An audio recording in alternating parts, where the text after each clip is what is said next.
resmi melantik saudara-saudara dalam jabatan yang baru di lingkungan Kementerian Keuangan. Saya percaya bahwa saudara-saudara akan melaksanakan tugas dengan sebaik-baiknya sesuai dengan tanggung jawab yang diberikan. Semoga Allah Subhanahu wa Ta'ala, Tuhan Yang Maha Esa, bersama kita. Pengambilan sumpah jabatan oleh Menteri Keuangan. Rohaniawan dimohon mendampingi pejabat yang akan diambil sumpah.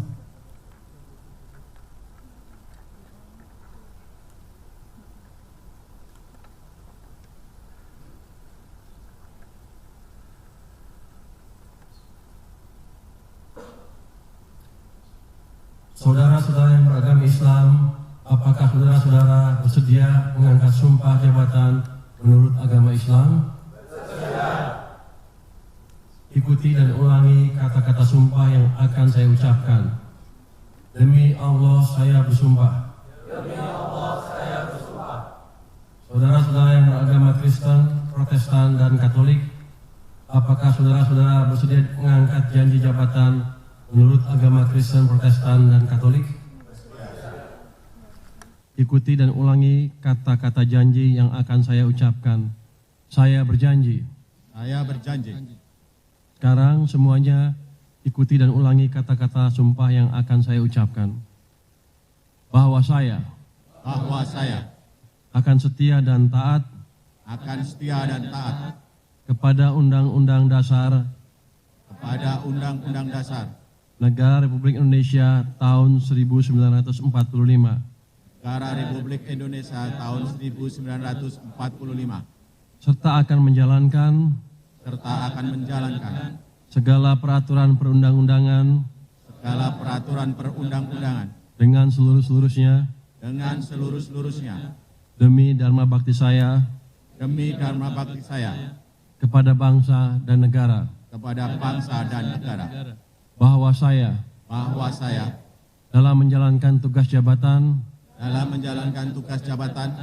akan menjunjung etika jabatan, bekerja dengan sebaik-baiknya, dan dengan penuh tanggung jawab.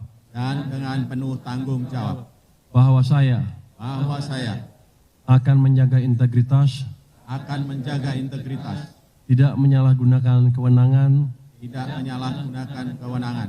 serta menghindarkan diri dari perbuatan tercela.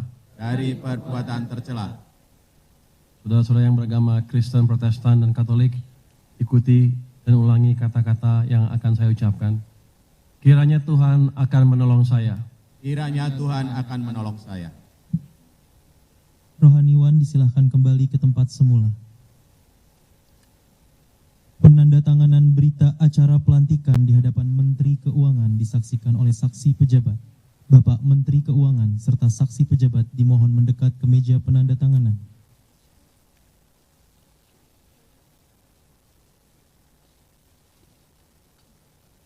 Pertama, kami mohon mendekat ke meja penandatanganan. Nurbaiti Munawaroh, mewakili pejabat yang dilantik beragama Islam.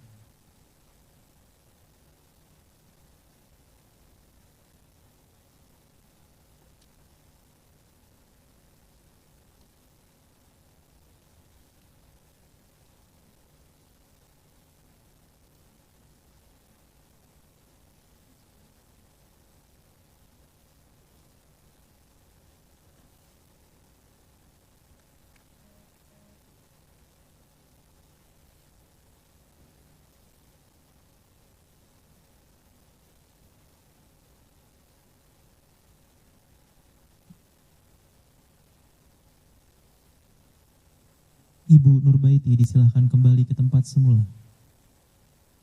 Kedua, kami mohon mendekat ke meja penandatanganan. Eka Sila Kusnajaya, mewakili pejabat yang dilantik beragama Kristen.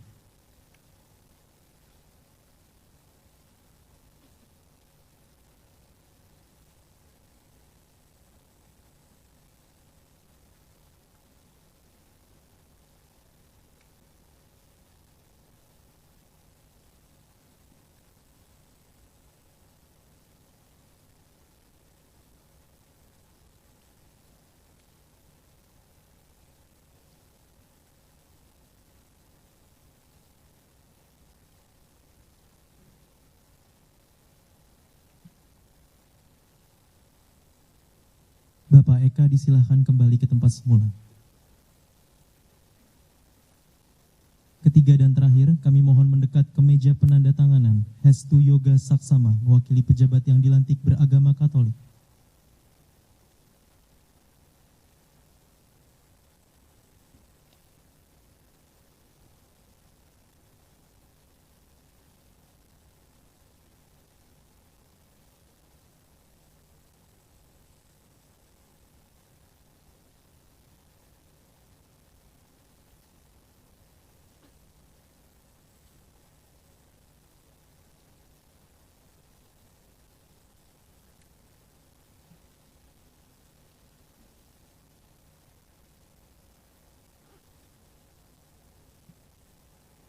Bapak Menteri Keuangan disilahkan kembali ke tempat semula, demikian pula saksi pejabat dan Bapak Hestu Yoga.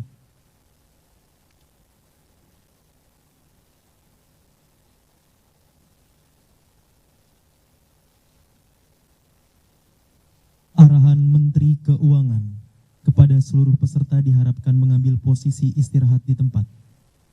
Yang terhormat Bapak Purbaya Yudi Sadewa disilakan. Assalamualaikum warahmatullahi wabarakatuh.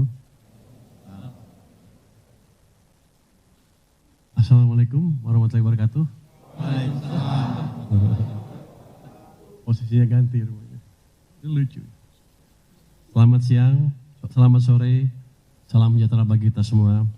Shalom, Om Swastiastu, Namo Buddhaya, salam kebajikan, Rahayu. Yang saya hormati Wakil Menteri Keuangan Bapak Suhasil Nazara dan Bapak Yuda Agung yang baru bergabung dengan kita. Selamat bergabung, Pak.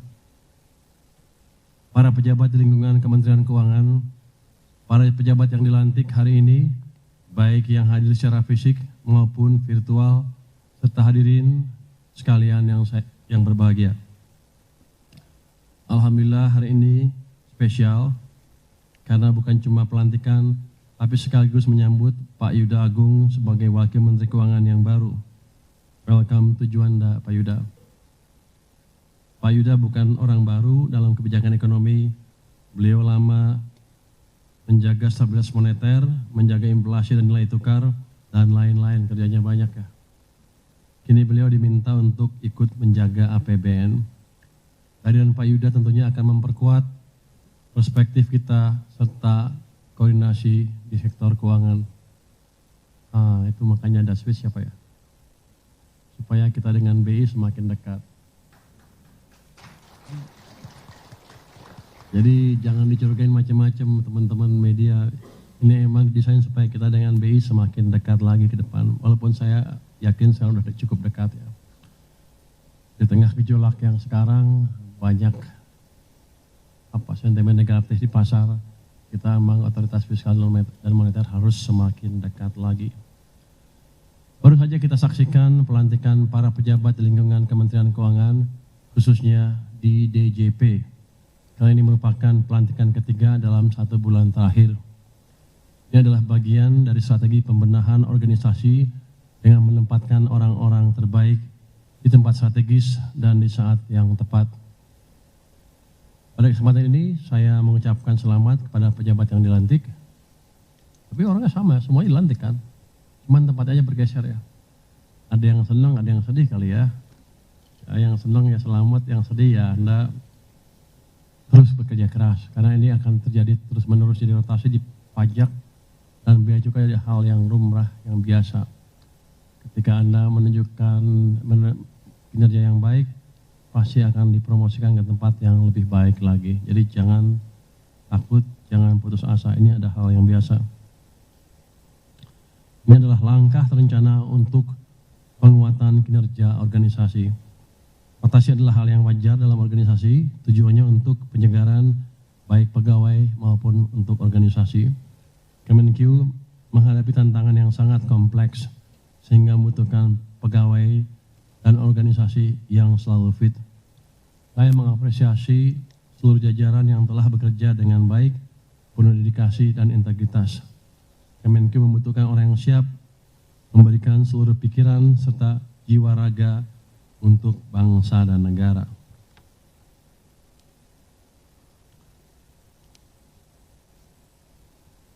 Ini gampangannya itu kan ya, omong-omong muluk-muluk. Tapi kita lihat kan beberapa hari terakhir ini ada penggeledahan ke pajak, bea cukai oleh KPK. Artinya ada sementara pegawai-pegawai kita yang belum menjalankan kerjaannya dengan lurus, yang baik dengan lurus ya.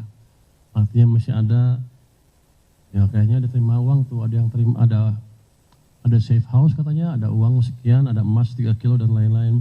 Artinya kita masih belum bersih.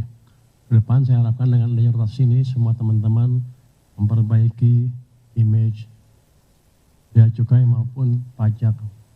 Yang pajak kan kenal lebih banyak kan kali ini kan dibanding pajak bea cukai. Pajak di Kalimantan, bea cukai di sini. Ini terjadi berkali-kali dan sepertinya kalau kita nggak hati-hati akan terjadi terus. Kalau di masa lalu kan pimpinannya nggak kena kan. Ini kita tunggu yang Kalimantan sampai mana prosesnya. Kalau sampai tersangka betul sampai level 1 di bawah pimpinannya, kita akan ganti terus sampai ke atas. Saya harap nih teman-teman yang baru lantik mengawasi betul kinerja anak buahnya. Nggak bisa lagi kita bilang, oh saya nggak tahu itu di bawah saya terlalu jauh. Anda harus mengawasi itu. Karena pada akhirnya kalau begini terus ya dirjen-dirjen dan saya juga kena, nggak bisa lari. Tapi sekarang kita coba perbaiki secepatnya. Saya harapkan setahun Desember sampai Desember udah ada perbaikan yang amat signifikan. Kita akan terapkan teknologi juga untuk membantu kerja-kerja bapak-bapak, ibu-ibu sehingga kontak dengan wajib pajak atau yang diawasi oleh bea cukai menjadi semakin sedikit. Kita diterapkan AI, orang kita pintar-pintar bisa buat AI dengan relatif cukup cepat.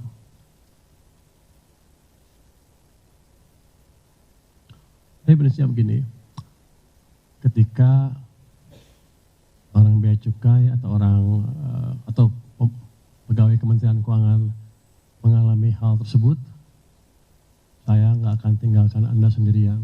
Saya akan masuk, saya akan dampingin Anda lewat pendampingan ya. Tapi kami tidak bisa intervensi masalah hukumnya. Jadi kalau bapak-bapak mengerjakan hal-hal sesuai aturan, bapak-bapak ibu-ibu nggak usah takut. Kita akan jaga betul. Nggak akan ada pegawai pajak atau bea cukai yang di-abuse. Kecuali memang melakukan kesalahan. Saya sih berharapnya tadi akan cepat sekali atau perbaikan yang cepat dan pegawai pajak atau bea cukai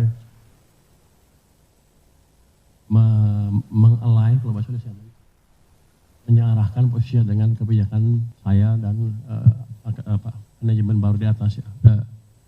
Eselon 1 di atas yang baru, yang sudah bukan baru, yang sudah merubah arah kebijakannya ke arah yang baik.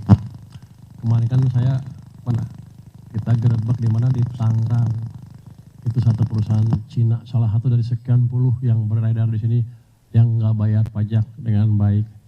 Fakta bahwa mereka bisa melakukan itu sekian tahun, sekian puluh tahun bahkan beberapa puluh tahun udah di sini. Itu menunjukkan bahwa orang di bawah kita di bagian eksekutornya ada yang ikut terlibat. Gampang itu sebetulnya.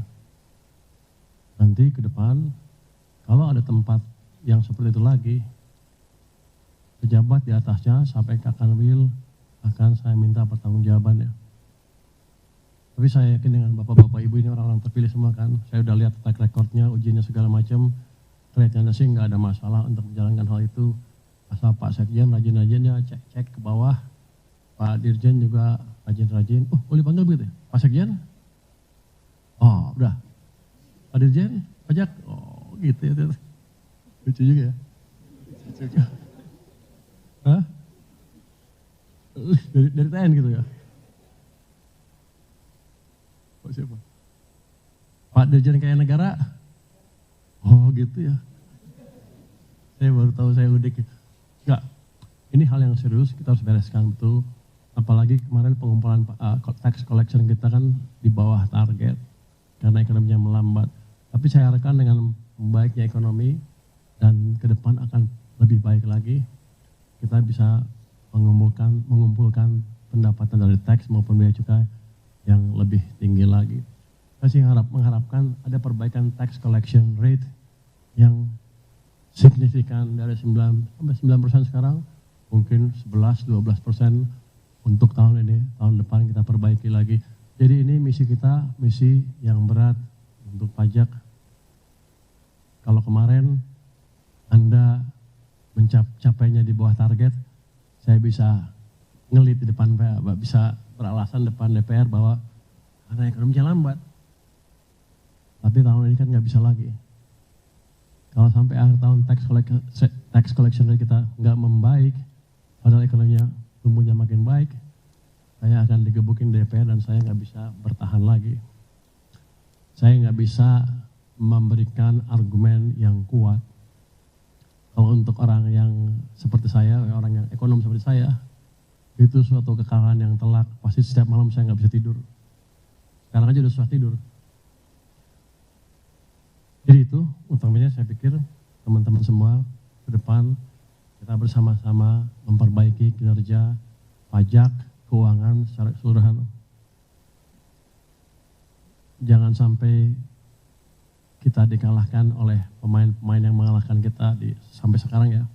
Dan jangan sampai pula nanti Presiden masih mengumumkan hal-hal seperti ini. Dia bilang gini, ada kebocoran, pajaknya ada invoicing di bea cukai yang perpajakan kita.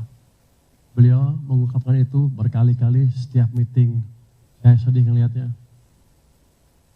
Padahal kita sedang jadi upaya kita harus sungguh-sungguh, bapak-bapak, ibu-ibu, jangan main-main di pusat dan daerah, pimpinan turun ke bawah, lihat kinerja anak buahnya. Pokoknya akhir tahun saya nggak mau dengar kalimat itu lagi dari Presiden. Tentunya kalau prestasi kita bagus dan tax collection naik, misalnya ke 11-12%, alasan itu udah hilang. Nanti kita pesta makan-makan kalau itu kejadian Pak Sekjen.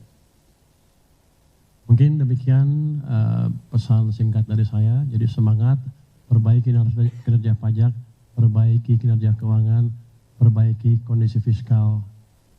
Jadi kondisi negara secara keseluruhan nanti tergantung pada kinerja Anda semua. Terima kasih. Wassalamualaikum warahmatullahi wabarakatuh. Waalaikumsalam warahmatullahi wabarakatuh. Pada seluruh peserta dipersilakan kembali ke dalam posisi siap. Pembacaan doa.